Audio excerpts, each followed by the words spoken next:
You know, I think that most people who voted for this president and this liberal Congress are going through the biggest case of buyer's remorse than the people who bought Enron stock. Who is the one person who's going to come along and reinvigorate and re-energize the Republican Party? Who is going to be that one person who gets all the Republicans together and unifies them? And I get the questions, is it going to be Sarah Palin? Is it going to be Mitt Romney?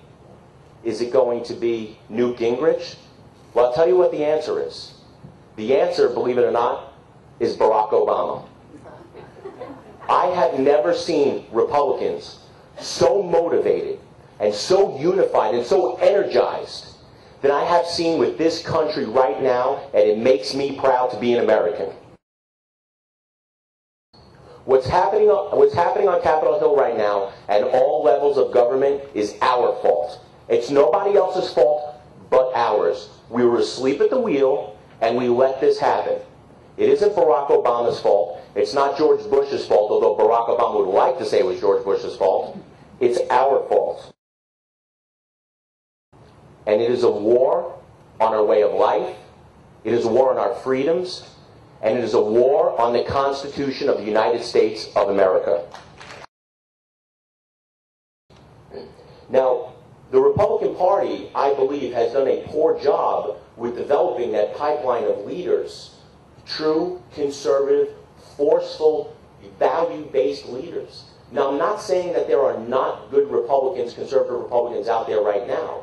What I'm saying is that we have not developed enough. You know, we need to create a pipeline of eventual future leaders in the United States who believe in Reagan's tenets of less taxes, less government interference, and more personal freedom. And until we get that back, we as a nation are going to suffer, and we as a party are going to suffer. And that's part of the reason why we're here tonight. Because we want to reintroduce and re-energize conservative Republican values. Now, the problem with the Republican Party today is I think that we have done a really poor job explaining what our values are. And that's our biggest challenge. Democrats have done an outstanding job telling everybody what they think our values are, branding us as old, rich white folks that are racist, bigoted, sexist, homophobes, that all carry guns, Carrie Baker, and cling to Bibles. And the liberal media and Hollywood are more than glad to spread that message. If you're an independent, you have absolutely no say in the primary. You know, you sit there and you say, you know what, I had it with partisan politics. I'm just going to, I'm done with it. I'm not going to be a Republican anymore. I'm going to be an independent. That is not good. That's wrong. You shouldn't be doing that. You are leaving yourself without a choice. You have no vote in the primary. So what happens? You're sitting there at the voting booth, and you're looking down at the two candidates, the Democrat candidate and the Republican candidate, and you go, these are my choices? Now, if we start teaching people the conservative way is the best way, the Republican way, then we wouldn't have to be worried so much every other year. People would automatically refuse the idea of a big, oppressive government that just wants to hand you everything without working for it or paying for it. See, and that's where we're going wrong as a party. We need to start showing people that liberalism and entitlements hurt people's lives, not help people's lives.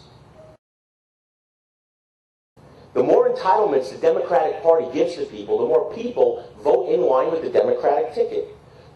And this isn't about helping people. Do not let the Democrats fool you. This isn't about helping people. It's about one thing, power. I truly believe with all my heart that most people in this country share traditional values, Republican values. The problem is that they don't know it. And to make matters worse, the liberal media and Democrats tell you that just because you want to help the homeless, just because you want to feed the hungry or save the planet, that you fall in line with the Democrat Party platform. That cannot be further from the truth. Now, we know that there are problems that this country faces every day. Poverty, education, health care. The difference between Democrats and Republicans is the ideology behind the solutions. Democrats think that you solve the problems by empowering the government. Republicans, we believe you solve the problems by empowering people. The liberal media and Democrats tell us that just because we don't agree with their solutions means we don't care about the problems. And that couldn't be further from the truth. They keep on calling us the party of no, when we're actually the party of no, not that way. Illustrate the difference between the Republican Party and the Democrat Party, I tell a joke.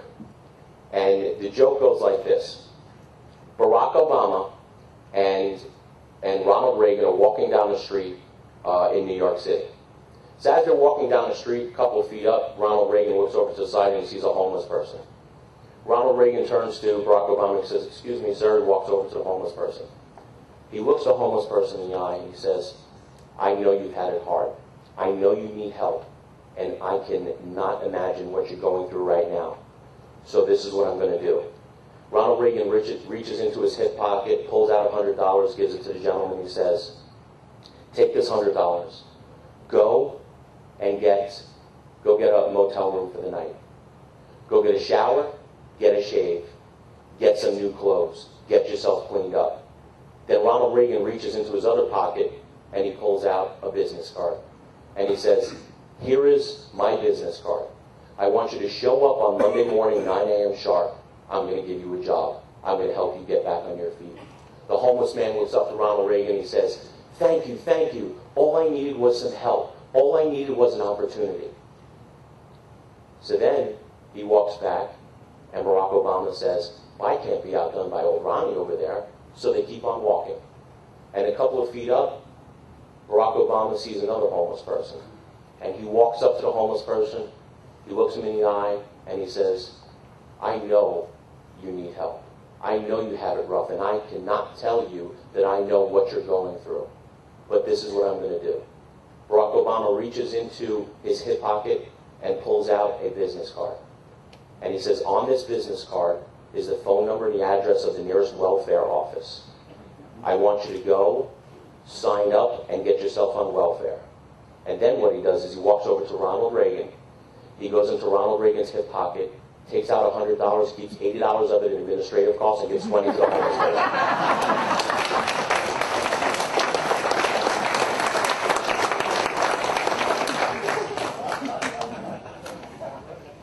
You laugh, but that's what's going on. That's the truth.